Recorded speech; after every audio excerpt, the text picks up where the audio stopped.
Alors nous, on se rend assez régulièrement sur le marché, que ce soit à Ether ou dans la commune aux alentours, pour rappeler un peu les règles de sécurité auprès des personnes. Donc de se méfier quand elles sont abordées sur le marché, faire attention aux informations qui leur sont données, faire attention à leurs biens, donc leur sac, leur porte-monnaie, ce genre de choses. Et pour leur rappeler que même si on est sur un petit village, en fait, il faut toujours avoir l'idée qu'il y a des personnes qui sont malfaisantes. Quand elles sont sur le marché, de garder le sac, la sacoche à portée de main, à portée de vue, d'éviter de garder la carte bancaire à la main, ça évitera de se la faire prendre.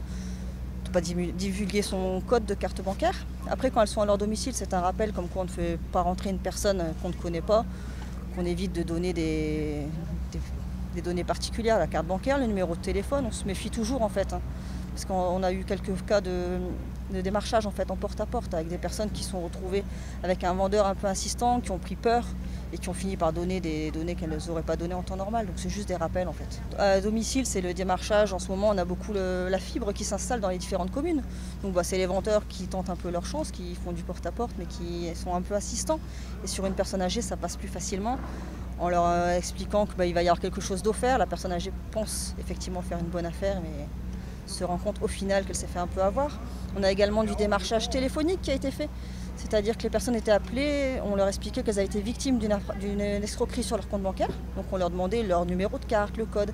La personne ne se méfiant pas de donner ses coordonnées et finalement était effectivement victime de cette escroquerie.